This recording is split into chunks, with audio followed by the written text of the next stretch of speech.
Let's jump into the match. As must win as it gets for Rogue here, Spaceman, because this is do or die, not just for the team, but for all of these players probably staying together. Oh, absolutely. And we're gonna here we are. We're gonna be looking at a series. It's gonna have to start like this, right? Like for FaZe, they have all the weapons necessary in the toolbox to completely dismantle anyone in North America. But for Rogue, the question mark going in is really twofold. Number one, a team that usually plays down to the competition, can they at least punch above their weight? We're not asking you to knock out FaZe. Can you consistently land shots against this Titan in North America? But also, can you play succinct? Can you play clean? Because Rogue, one of those teams that never has clean touches on the ball. They always look like they're going the wrong way. They never are able to get everything on the same page, and that has to come through Gyro. Gyro needs to have a clean series and a confident series at that. I need to interrupt you guys. Typical's in the Ghostbusters car. Yep. Yep, and look what he just did. And then he scores Look this. what he just did. There's just nothing that says, I don't care about you any more than Typical just dunking on them like that. I ain't afraid of no Rogue. Wow. That was good. Come on, man. Wow. All right, you guys get back to it. Can we get Jorby in here to replace F-Dot? Like, I'm thinking about all of the flashbacks that I have now of how these series starts, but with this, you know what you're going to get from FaZe. No one going into the series should be surprised about the offense that FaZe has. It's going to have to come through infield passing. It's going to have to be clinical on the Rogue side of the ball. For FaZe, I mean, you could play 1v3 downfield consistently, and you're probably going to have an okay day. However, Stacks, you talk about Rogue having an opportunity to potentially, whether it's a run that has implications on the major or in general, what exactly does Rogue need to do this weekend to keep this team of 3 alive? I mean, qualifying for the major is going to be almost out of the question unless they find a way to get into the upper bracket and outperform the world. At this point, you've got to show some signs of growth, and those opportunities are going to be limited. After this, they play all mid in a match that, you know, if this continues throughout the series, you're looking at needing that to avoid going 0-3 and going into the lower bracket. By the way, D-Rec giving us this is my favorite stat that we've had, I think, of the entire split.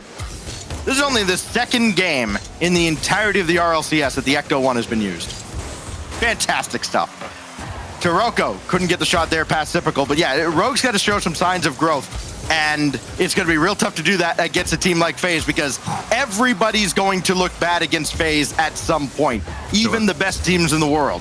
So, you know, if FaZe comes out and they just dance all over Rogue and, you know, they win every game by 3 or 4 goals, okay, cool, that's par for the course. What do they do with their backs against the wall later on in the day? You got to take it one game at a time. Almost one possession at this point. Great 50. Gyro. Maybe leave that one on target and try to circle back for boost instead. First killer will escape, and AJ will have possession. First killer ready and waiting in case that one landed, and Taroko gets bumped. And unfortunately, for kind of this amalgamation of Rogue so far, Taroko doesn't get enough credit for how good of a striker he really is in North America, and it really just comes down to results sometimes. But it seems like the pieces are certainly there. Whether or not polish is the question, but no bumps in the net. Taroko going to kill it towards the sidewall. And now we look at one of the young rookies, is Aqua, who had been one of the talking points when Daniel and Aqua made their debuts, but it's really, again, been a victim of circumstance. What can he do in this matchup?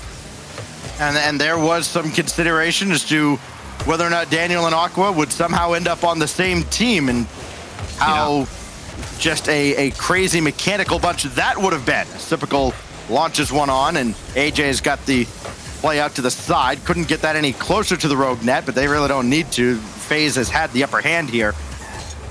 Yeah, all eyes really going to be on Aqua as we continue through this Mobile One Mountain Classic, because the more they play, the more Aqua gets his time under the spotlight. You know, the better things look for him if roster moves are on the horizon. There's nobody home here. First killer scores 3-0. Sing another verse just like the other verse.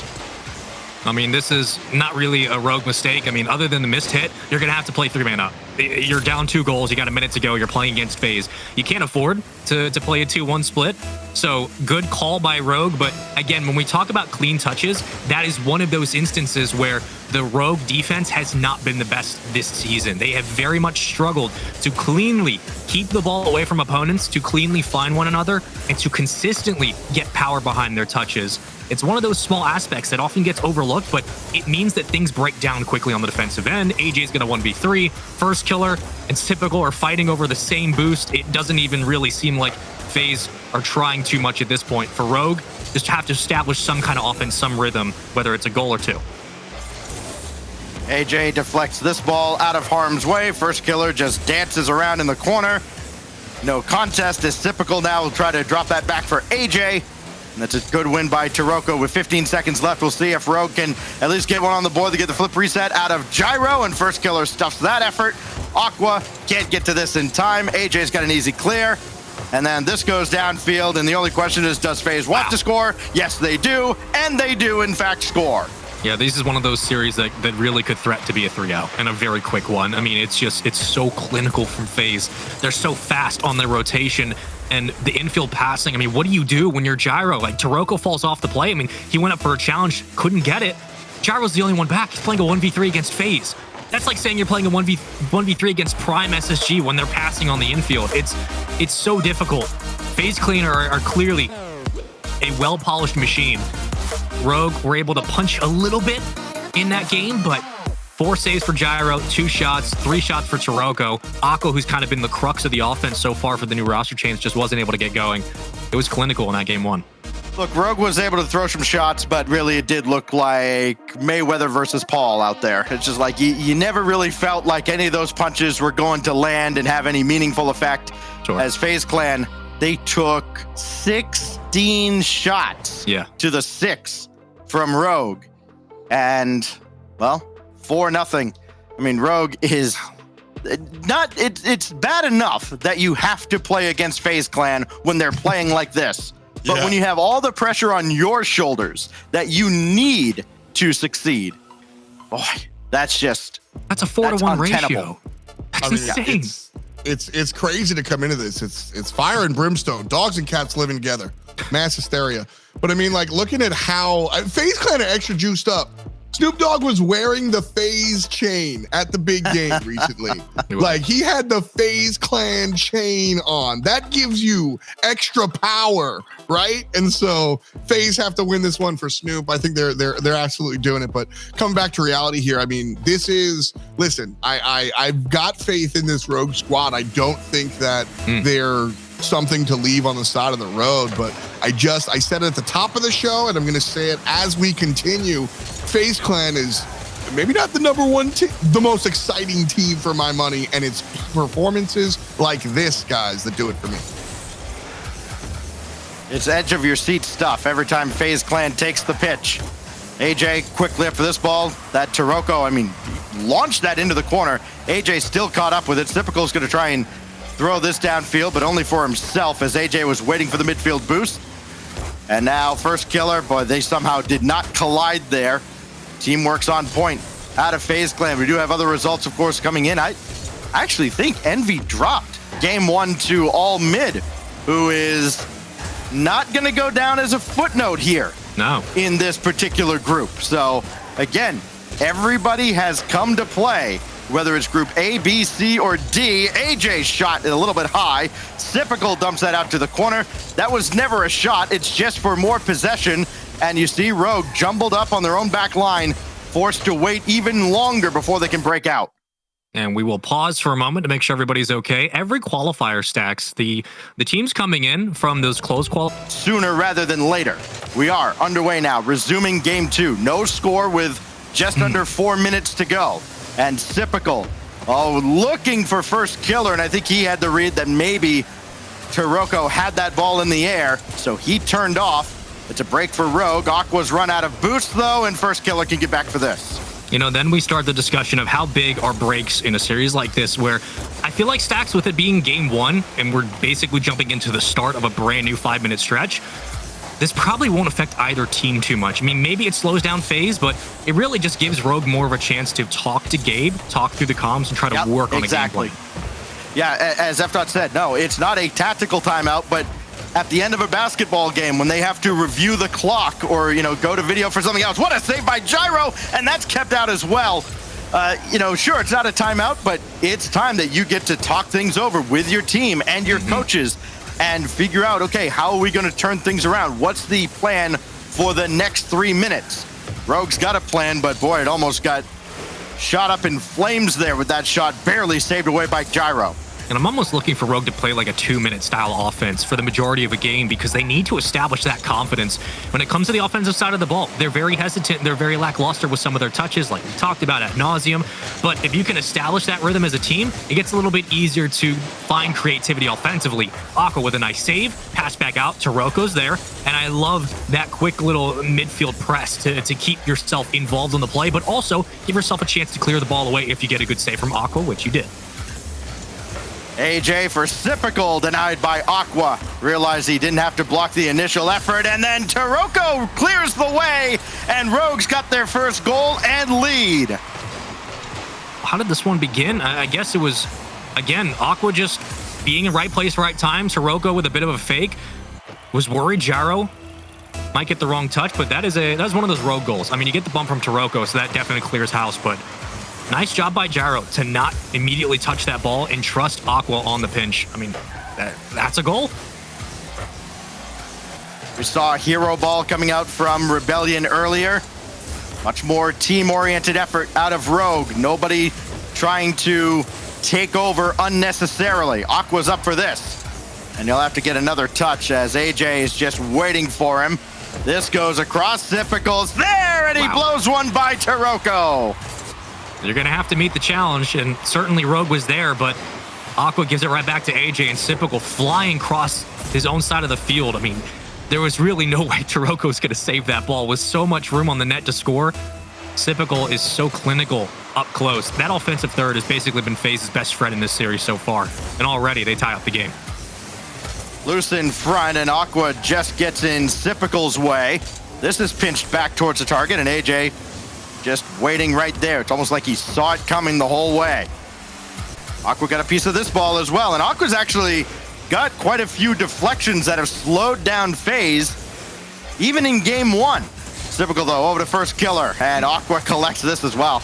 Aqua's instincts have been superb. And then this goes by. Taroko makes it 2-1.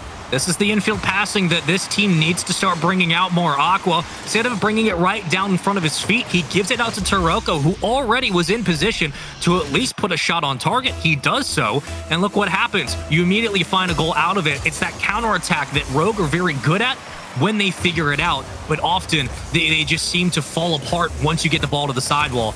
Nicely done by Rogue to get the lead right back. This effort from FaZe pinballed around for a moment. And now Sipical has first killer all the way downfield already. AJ, very tough angle, and first killer almost redirected that in. He'll sky one up for Sipical. And dangerously close. Aqua has to save that away. His third save in this game, and every single one of them has been crucial. Aqua couldn't get this down on target, but again, trying to slow down FaZe. Now it's Gyro's job, and he does stop first killer. But now Sipical. Aqua had an awkward moment there on the side wall of the goal and still recovered to clear it away. Aqua went huge there. I mean, again, you keep this game at a 2-1 lead, but now the pressure really is on Rogue. 18 seconds is a lot of time, and we've seen them blow leads consistently. Can they hold on and tie up this series? FaZe pressing with 10 seconds to go. The touch from AJ almost rolls in. First killer can't win the 50. Escapes downfield. Gyro leaving off, but might have read it perfectly. Aqua can't kill it with 1 second. Still kept up. Sipical's downfield. Sipical gets a bump. Carried. Taroko cut. First killer there. Towards the net. Dropped. Rogue. Game 2 goes to them. Wow. I mean, after that bounce with I had a 0.0001 seconds on the clock, and that didn't end it, I thought, oh no.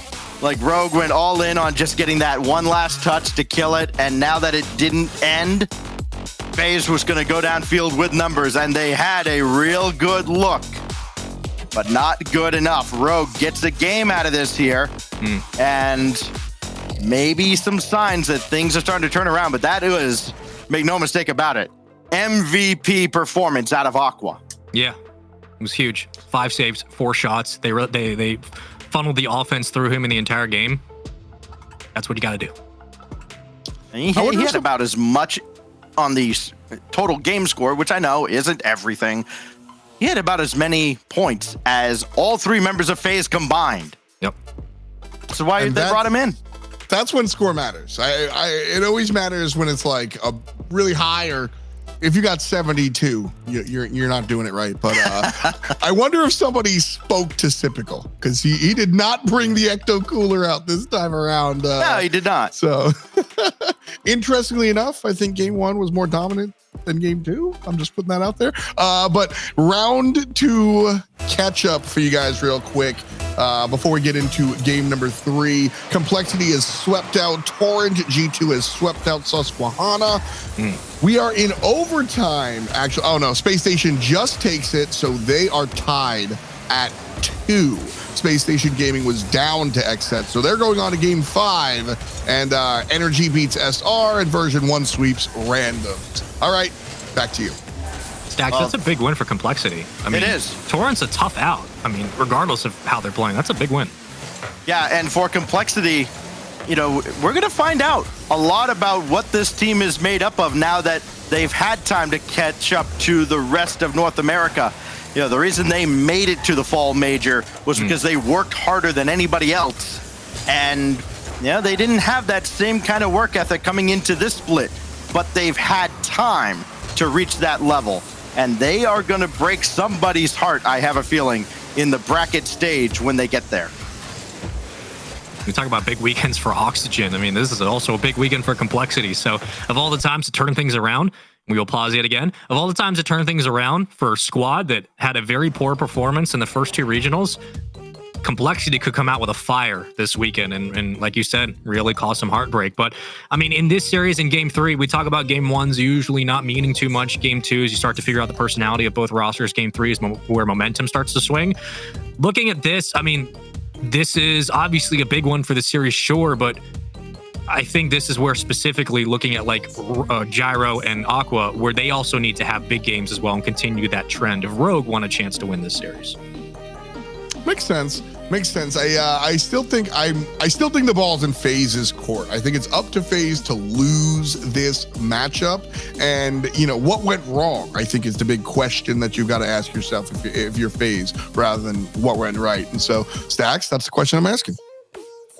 Well, for FaZe, they've got to overcome a little bit of a mental hurdle here, because these pauses are starting to wear on these guys just a little bit. You know, y'all can't see what we see, but you know, we have another pause with it looks like Gyro having some issues, and you know, starting to wonder like, okay, what's going on here? So, you know, first killer's already pieced out. We'll get everybody back into a lobby at some point here to finish game 3, but this is about where we had the pause in game 2, and then Rogue came out, business as usual. They scored with about 2 minutes left in that second game, you know, and if FaZe is thrown off of their game at all, then, you know, maybe things turn around for Rogue. It would be huge. It goes without saying, of course, if Rogue can get a win over FaZe in this group, that makes them live for still the top spot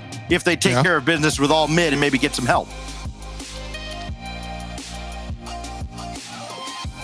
Look at a little bit of the replays here from earlier on in the series. If you're just joining us, welcome to the Mobile One Mountain Classic here at the RLCS, our 3rd North American regional.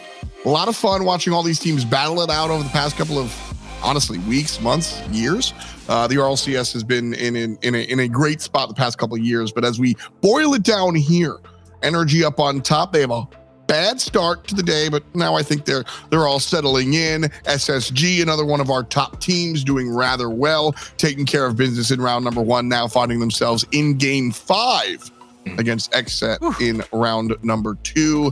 As far as our other top teams, FaZe Clan, we're literally watching them right now. And then we've got G2 on the other side, and they're just G2 in it, man. They 3-0'd Charlotte Phoenix. They 3-0'd Susquehanna. They got Oxygen in front of them here for round 3. I like Oxygen, but Oxygen are in game 5 against Charlotte Phoenix. So if we play the transitive property, then things are looking all 3-0 for G2. So do you remember when that trade went down with Atomic and Drees, and like G2 didn't look like world beaters at the start of the split, and everybody was like, oh no, we gotta blow it all up, you know, G2, how could they make such an awful decision? And then, you know, Atomic proved that he is Atomic. Maybe that says something about G2 fans, that maybe they just need to like calm down and let something play out. But my goodness, G2 now looks like a legitimate contender to obviously not just make the major, which, barring something catastrophic, they're going to. Sure. But maybe compete for one of the top spots, maybe win the whole darn thing. Wow. Oh, yeah, definitely. Sorry, I got distracted real quick with the idea of Charlotte Phoenix on the reverse sweep for sure. Oh, no. If you're just joining us, we are in a brief pause here in the FaZe Rogue matchup. They're tied at 1. We're resetting the lobby. We're going to get back onto the pitch in a matter of moments here, but a lot of interesting things going on all around the league for sure. I've got my eyes on the Space Station Gaming matchup because I think XSET are an interesting squad. And Spaceman, you've got great kind of like I don't want to say takes because that's a lame like thing to say, but I want your 3-minute on XSET because I like the way you set these teams up. Yeah, I mean, I've been for many months and moons, I've been a big fan of JPow and Hawkser on XOT, and JPow has shown up and shine brightest in clutch situations. I think we all remember back when they were playing Envy. I want to say it was the Winter Regional 2 of last year when they were playing Envy, and JPow got his like a 0-second goal to beat Envy in game 5. Like that was kind of the turning point for XSET, where all of a sudden we were taking XSET very seriously. And I think that this team is always in contention, but they never have been able to get over that hurdle. A lot like when we originally talked about the old Alpine rosters and we talked about the Torrent rosters and the XSETs. Like they were always close, but XSET was the closest of all these teams, and they were usually fighting around with like Susquehanna Sonics or Ghost Gaming. But JPow, Percy, and Hawkser, I mean, it's a talented group of 3. They're not going to beat you at any one specific category, but they are very good at doing all things relatively well, and that's where they're usually most dangerous. So are they going to take down a top 4 team? No, but I think they absolutely are capable of playing spoiler to some teams in the top 6. Heck yeah. Well, we're almost ready to get into game here with respect to FaZe Clan and Rogue. We are going to be jumping back into the game from 3:57. So right when it happened, and again, 0-0. So we're tied at 1 with respect to the match results. We're tied at 0 in game. Again, guys, listen, the desk overwhelmingly said FaZe Clan. I got a little bit of faith in Rogue. And after that second match, again, I maintain that it was more about FaZe trending downwards than Rogue trending upwards. But that note doesn't make it into the scoreboard. It doesn't, nobody cares how you got your dub. The great philosopher Vin Diesel once said, doesn't matter if you win by an inch or a mile, winning is winning. And so I don't care if you have to get your win by the other team slouching down. You get your win, man. And so we're going to jump right in here. Rogue trying to take down and do what seemed impossible in game 1, trying to tackle FaZe Clan. We're jumping in here at 3:57. Stacks and Spaceman, it's all you. Well, typical, right out of the gates, off the restart, trying to get a loud goal for FaZe Clan. Did not work out. And now it's going to be only Gyro at the back. Taroko filing in behind him, but Rogue forced to play a lot of defense at the start here.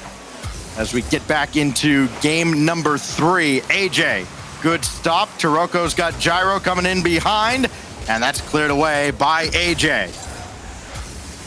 I'd be scared if I'm Rogue going into this game 3, Stacks. The amount of times we paused, FaZe are probably not too happy. They're coming into this like, look, you guys got game 2, sure, but ever since then, it's been one thing after another. And if you're first killer, right, like the guy who loves to take the game over, Sypical is more than happy to put people in the dirt with demos. This is a very dangerous FaZe Clan to be playing in this game 3. We'll see if FaZe Clan has an answer for Aqua, who really did carry Rogue as first killer comes up empty here. Went right around the ball. That is just a little bit high out of Sypical. Aqua, the focal point for Rogue in game 2. AJ takes out Taroko. First killer thought about going headhunting. Instead, he takes a midfield boost. And that leaves Aqua all alone to take this ball. Got around first killer, or rather got around AJ, who's now downfield, and he'll steal some boost away from Gyro, and that's going to put Rogue in a real tough spot as Taroko couldn't get to that ball. Didn't need to, and nor could Aqua. The JAYY gets it done. There's really no way Rogue saved this. Taroko whiffs on one, Gyro circles back in the net, but you're watching Aqua wait for the pass. It doesn't come. Instead, it's a shot. He tries to meet it, but I mean, you put that so perfectly where no matter if Aqua flips forward, he probably doesn't save that momentum, but the ball's going to carry it towards the corner. It's just FaZe knowing where to put the pass, where to put the shot, but also just knowing that Rogue have really no chance of saving this. Now you got to clear it to the corner, but FaZe doing a very nice job early on to just establish some of that rhythm that they had in game 1, even though there's only around 2 minutes left. Oh, Aqua, just a little delay, put Sypical on skates, and he answers back emphatically. This big counterattack from Aqua. Sypical, sorry, happens to the best of us. Wow. This young rookie is something special for Rogue. Scoring at 2:09 just the way he did in game 2. Except this time it ties the game. Aqua has that go harmlessly across to the opposite corner. And now Sypical trying to stay with this, even though he got off the wall. He's still got possession, trying to barrel through Aqua. And Aqua and Gyro combined to get this out to midfield. Taroko's got to turn around and head back as Sypical's got possession over to first killer, and that's right at Aqua. Easy save. It's also important to remember that we only have 1:34 to go in this game. We came back in with, what, 3:57? There isn't a lot of time. So these first opening goals, you're starting to see these teams, again, find their foundation middle way through this series, but there isn't a lot of time to begin to lock down whether FaZe's offense circles back in or whether Rogue figure out this infield passing. Aqua, great touch, better placement. Rogue finding what they desperately were looking for when this roster first came together. This is absolutely incredible. 3 out of the 4 goals for Rogue in this series have come from the youngster. Aqua coming through yet again. If Rogue finds a way to contend for a spot in the major as this weekend rolls on, Aqua's got to get a little extra in his contract. He's back here. He'll turn on this ball and get around first killer again. And he's done that often in this series. Taroko to the corner trying to get that boost away from Sypical. But here's first. Oh, he tried to drill that through. Now Sypical with a drive off of Taroko and in, and we're tied. Placement from Sypical has just been clinical this series. First killer with all of the work done on the extension. Doesn't even bump anyone. You got 3 people trying to save the ball. Sypical just puts it perfectly. Rogue can't clear it away. Credit to Taroko for coming back down on the play, but that's what FaZe do so well. Every time you think you have him beat, you got to look again. They average over 9 shots a game. And to this point, from the resumption, they're up to 8. Make it 9. AJ does it again. It's so easy. It really does make it look so easy. Like, you're honestly, right. How do you break down that goal? It just Rogue gave him room. FaZe took advantage, and they put a shot on the net. That's FaZe. They're going to do goals, that. 12 seconds apart. 1 to tie, 1 to take the lead and perhaps win. Taroko lost this ball, and despite the demo on AJ, Rogue can't get a whole lot going. 25 seconds left. Aqua brings this across. Gyro's got to get there first ahead of first killer. Good luck. Taroko's shot denied by Sypical. Aqua bumped from behind by first killer. That kills the Rogue attack, and he has to get back and make the save. Oh, that is brutal for Rogue. About to go down 2-1 in the series unless they've got another miracle up their sleeve. Aqua will start it from the back. First killer to the back wall.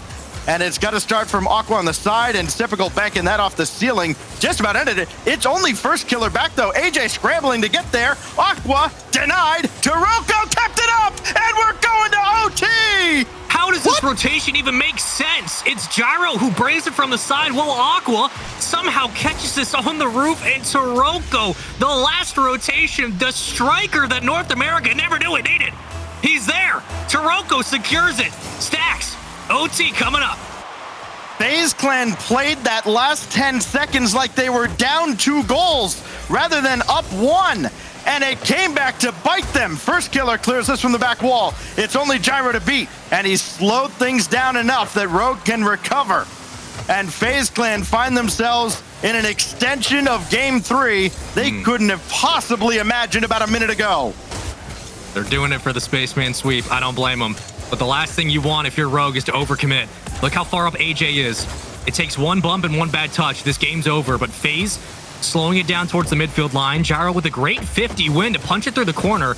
But look how Rogue begin to stack. They triple their side, and they push so much pressure on the left side of the field. It's going to be very dangerous if you're caught out of rotation. These infield passes from FaZe can be dangerous. Gyro just a little slow recognizing the pass to Cyprical, but he didn't get a clean shot off. Aqua from the ceiling got a lot of air from the ground rather, got a lot of air under that shot, but it did not fool FaZe enough. Aqua always just let that one drop down to first killer, and he's stuffed by Gyro. And now here goes Aqua. Doesn't have a lot to work with. Maybe just enough to make FaZe Clan respect him. First killer to the corner now. And again, for FaZe, how do you let this get to overtime, and how do you recover so quickly now? It's a mental hurdle that they have to overcome with no time to talk about it. Gyro, a blast off the post and in, and Rogue are on match point. Look at this takeaway. Taroko immediately gets in front and puts it right where Gyro is meeting the pass. I mean, this is 3 steps ahead. The communication had to be there for Rogue and OT. And you're telling me that this team that felt like misfits for how long is all of a sudden putting the pieces together against one of the best in North America? The Spaceman sweep is alive. It's happening. It is alive and well, and I cannot believe the turnaround we have seen from Rogue. I thought with 2 goals in 12 seconds, that was the end. Yes, obviously a 1-goal game, but I really thought that was the end. And then there it is, Taroko, just above the ground on the shot. Wow. Gyro capping off the Mobile One high-performance replay. A comeback the likes of Lazarus has Rogue up 2-1. Wow. Listen, man, I hate to say I told y'all. Actually, I don't. I really don't. But I told y'all, okay? This is, Rogue have the potential to punch up. Now, all totally fair. I did put my chip down on FaZe. So I'm not going to sit out here and be like, I knew it from the jump. But I did say this was an absolute possibility in the same breath that I said that FaZe Clan is one of the most exciting teams to watch in North America. So acknowledging how talented the Red and Black are, I still give Rogue the potential to get this done. And you know what? We always bring Direct in here for the stats, and so here's an important one. Listen, Cyprical won the game. He was on the Ecto 1, and he lost the 2 games he wasn't. That's what I'm saying, but AJ's saying that. And I don't think FaZe Clan is done here at all. Chances we go to a Game 5, Spaceman? Probably pretty high, and I want Direct to get on the stat immediately, because for the amount of times that V1 goes to a Game 5, what is the percentage where Rogue have the lead with like a minute to go and they lose it? And not just like a 1-goal lead, like a 2 or 3 goal lead. I need that stat, because that's how Rogue shoot themselves in the foot. But Stacks, we know that Coliseum hasn't been kind to Rogue as of late. This absolutely feels like it's going to a Game 5. Well, who knows? I mean, we got about 40 seconds before we are due for another pause here, perhaps, as Gyro will play this out to the wing, and Cyprical's there to meet him. Now AJ over towards Sip, and his shot easily sent away by Aqua. And he's got enough boost to follow this up as well, and First Killer had to play that to his back line. And how about Aqua, the job he has done going head-to-head with First Killer on a lot of these challenges, a lot of these trips downfield. Goes there, just plays right over First Killer. He's not letting First Killer get the better of him very often, and you don't say that very often for players in North America or anywhere in the world. But there's nobody home here. Taroko couldn't get there in time, and first killer scores. Sometimes rogue a little too hard. There's that triple commit I was worried about, right? Everybody's pushed up. You're feeling like you have a chance. And then all of a sudden you realize that you've lost a 50 or you've lost a clear. And that was extra touch from first killer, who initially punched it downfield. But that's that small instance, right? Where rogue are doing things right and it's looking a little more promising. But immediately you have to remember that you can't afford just to play 3-man up at a time. You just can't. Same situation here. Taroko's already up at this. He's already up at the crossbar. Like, this is very quickly how games get out of hand. This is 2 goals in 7 seconds, and you start to go, if you're rogue, well, all right, this is why we won the first 2 out of 3, so we could just go next. I have a feeling that if something doesn't change right about now, rogue might just be packing it in and thinking about Champions Field to try and spring what would be, I mean, one of the biggest upsets of the event, for sure. Yeah. Certainly the biggest win for rogue in a long time this RLCS season. And Aqua couldn't get to this ball. His first killer clears it away, then he got the touchdown field. That forces Taroko all the way back, and he had to contend with AJ. Up in his grill immediately, and AJ scores yet again his 5th goal of the series. So get your predictions in now for how Game 5 is going to go. Who you guys taking Right. in the Champions Field? But this kind of circles back to a conversation we've had before about this rogue roster, where when first killer was on the team, it was very clear that kind of he was the alpha player, right? Like, he is going to run the offense. Everything he does is going to run through him. Everybody feeds him the ball, and we work off of that. With rogue, it's been a bit of an identity crisis for this team, but also there were times where Aqua is kind of the alpha player, and then times where Gyro is. And it seems that rogue play better when they have an established role of who that person should be.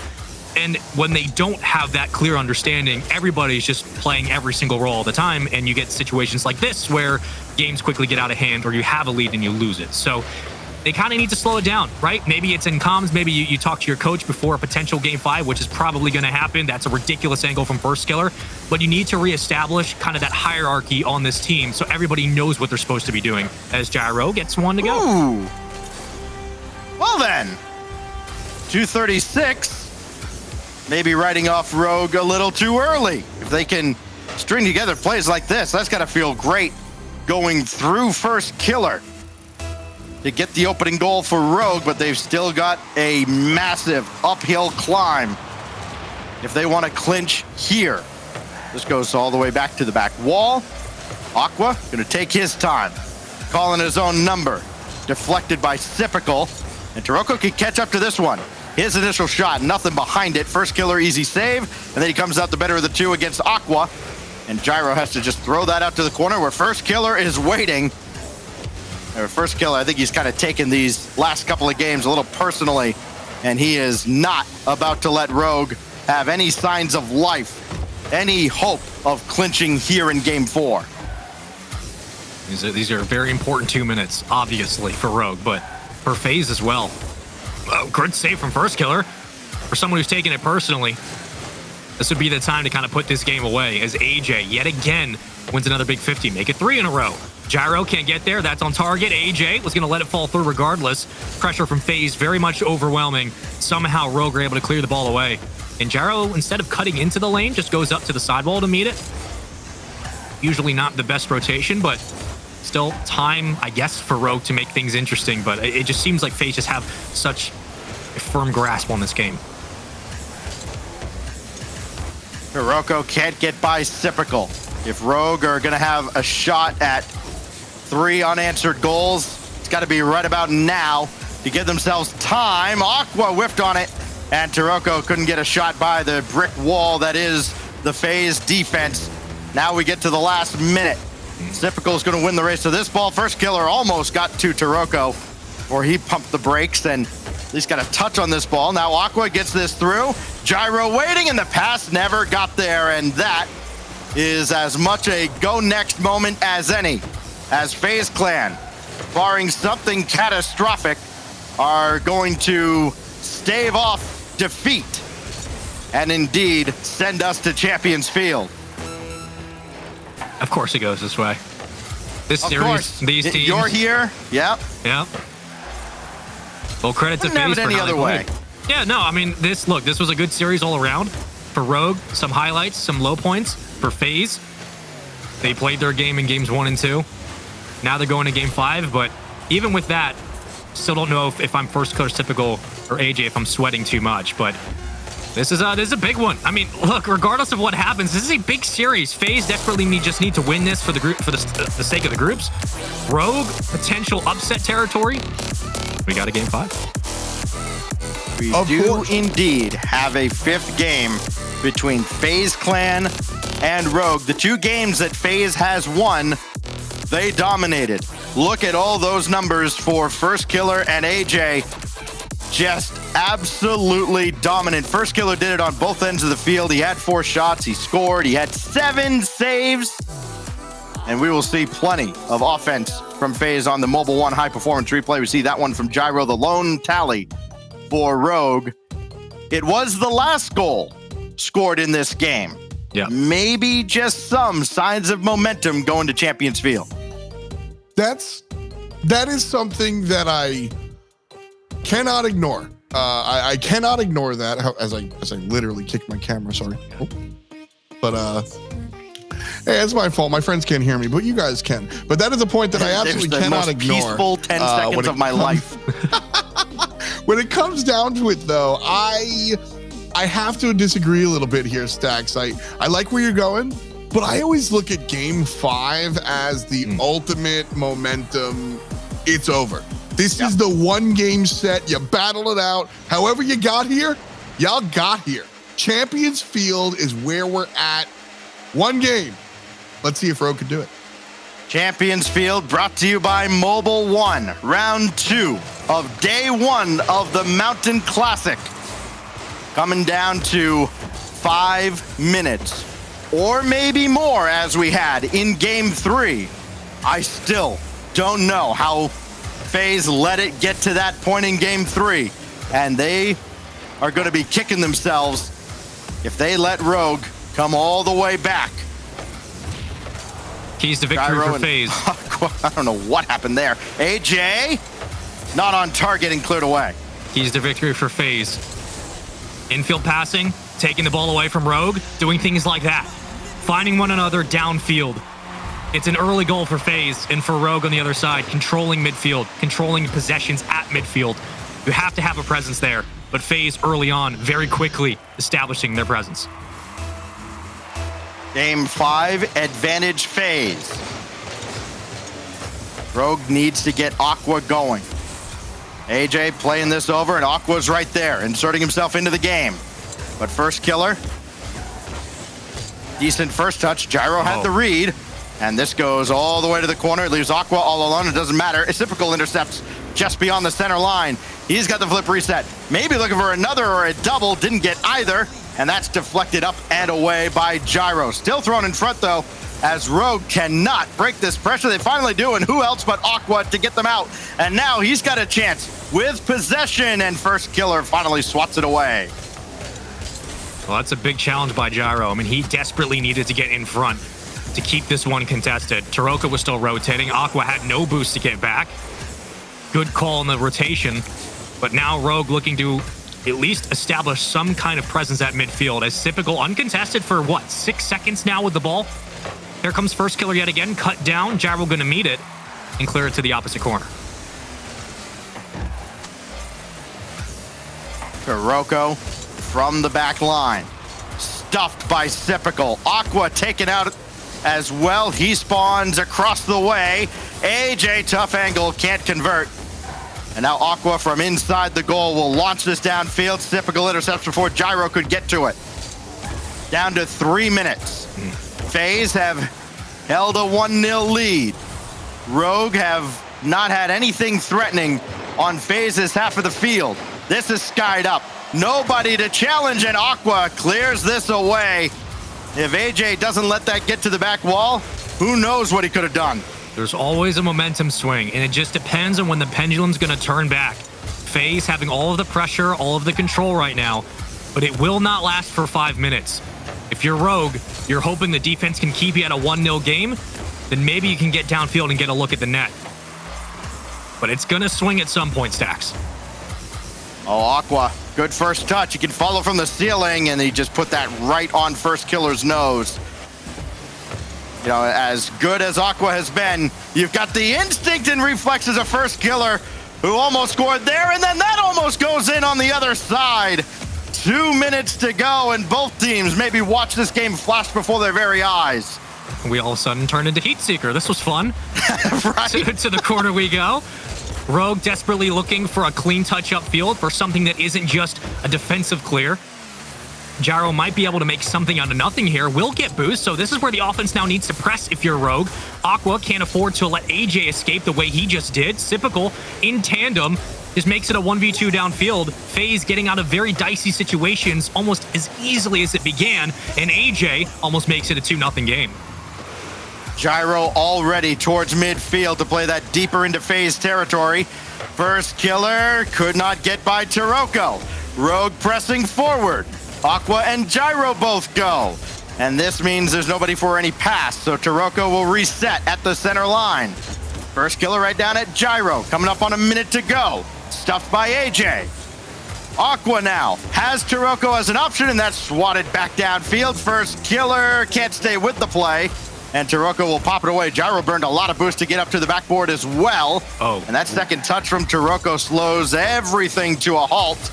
And now First Killer, he's going to let Sypical take the shot, and Taroko still saved, but the follow-up from AJ might be the nail in the coffin. Yeah, AJ just called game right here. First Killer with a little fake. Sypical just puts it immediately towards the net. So one, it forces the challenge, it forces a save, but two, Rogue have double committed inside the net. There's no way Tarogo's going to escape and get boost and try to circle back in.